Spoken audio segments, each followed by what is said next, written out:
This is take 3 of the review of functional application. Let's go.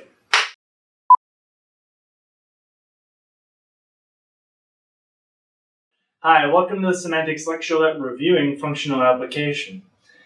Now, functional application is one of the most important components of semantic composition. And in fact, it's kind of the default. Frege was the only one you needed, but as we've seen in this course, there are a lot of other kinds of composition that you need. Now, I say it's the default because it's essentially the one that you want to try to use first. And only if you can't use functional application do you move on to the other modes of composition. Functional application essentially involves applying a function to an argument in its domain. Consequently, there are two things you want to look for when you're trying to see if you're using functional application. The first one is one of your components a function or a relation. That is to say, does it take an argument? If you're putting a terminal node into the structure, then you only have one component and it is not a function. And so in that case, you don't use functional application, right? You have to use a terminal node sort of thing. But when you're combining two things, right, you want to make sure, is one of these a function? And one of them will be. That's just how it works out. You're not going to be able to compose two things that are of simple types. The second one is perhaps the more common question then. Is the other component in the first component's domain? So if you find a component that is a function, you check the other one and see, is this in its domain? So for instance, you have two components here, Garfield and is a cat, and you want to see, is one of these a function? Yes, this one is a relation. It actually takes two arguments. Is the other component then in its domain? So to see that, all right, you look for its domain. So that is to say, the set that its argument belongs in. So you find the leftmost argument, and you look for its domain condition. Or if you have the type, you can look for the same letter, basically. This function takes arguments of type E.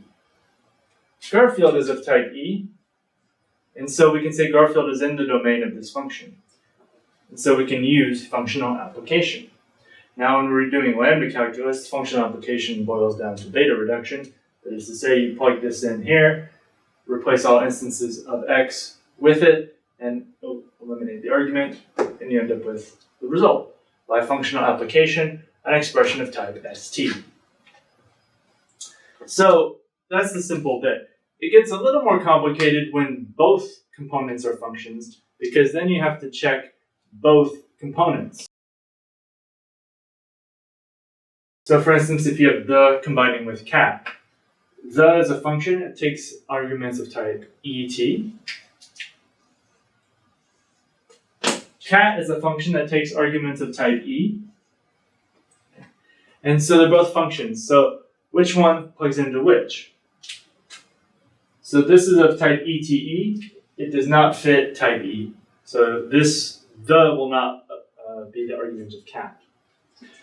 Cat is of type et. The takes arguments of type et. So cat is a possible argument for the. It is in its domain. So we're going to apply this function to this argument, and you get the result through functional application with the cat. What happens when neither of them plug into the other? So for instance, we have red, which is of type et. It takes arguments of type e. We have cat, which is of type et. It takes arguments of type e as well. And neither of these will plug into the other. Right? This won't plug into there. This won't plug into there. So we cannot use functional application here. We'd have to use some other rule of composition. So once you figure out when to use functional application, then it's just a matter of doing the lambda calculus. And in that case, you're on your way to composing a lot of what needs to be composed in the semantics.